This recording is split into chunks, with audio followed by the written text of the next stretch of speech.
Meghan Ottolini and Justin Turpin coming to you from TD Garden. We're coming off of a fun Celtics win, 116-103 over the Spurs, over Wemby. But the real story here, Justin, is that the Celtics head into the All-Star break on a 3-game winning streak, and they're not sitting exactly where they want to be because they're not ahead of the Cavs in the Eastern Conference, but they are doing what they said they were planning on doing into this All-Star break, which is really finding their footing, playing the kind of ball that they want to going into a stretch of time off here. Yeah, and being on a 58-game win pace isn't that bad either. And now you look at it, they won 10 of their last 13, 7 of their last 8.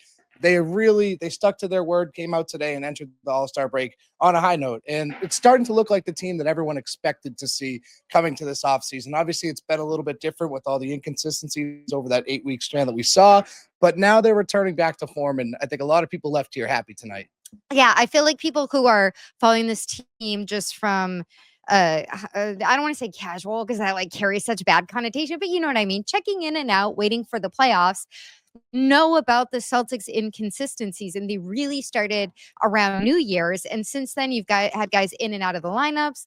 You've had the 3-point game a little off at times. You've had their defense up and down. But who they are right now is a top 5 defensive team. You have Jason Tatum with 3 straight, just completely beyond all-star, all-NBA performances. He had 32 tonight. He had 33 in Miami. He had 40 against the Knicks. What more can you really ask for right now? Yeah, when he's playing this brand of basketball, he's the best player in the world. And I really do believe that just the way he's able to dominate games. We saw it in New York. He had really picked it up in the second half, but he was in control of that entire game. I mean, the first basket of the game, he threw down a monster dunk. And then you look at Miami, he took over in the second half. And then tonight was in full control from the start, especially in that first quarter. He set the tone early. And when he's doing that, the Celtics are just really hard to beat, especially when guys like Derek White are making their threes. Kristaps Porzingis is scoring.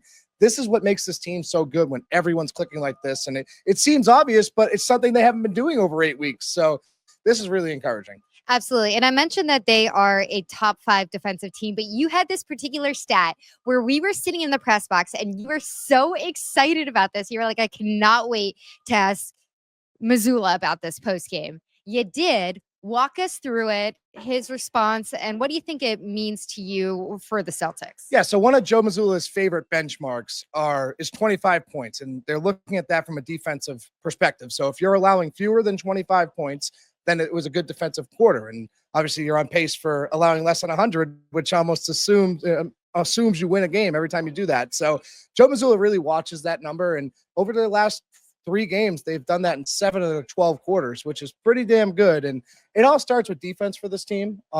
It's been like that even the first year they went to the finals. They got away from that in 23. It cost them. They went back to it last year. They won the finals. So if they want to get back to the NBA finals and win it, it starts in the defensive end. And they really took some strides there because I think that was their biggest issue over the inconsistency 8 weeks we saw there was their defense. And now they're really returning to that. Everyone's giving maximum effort.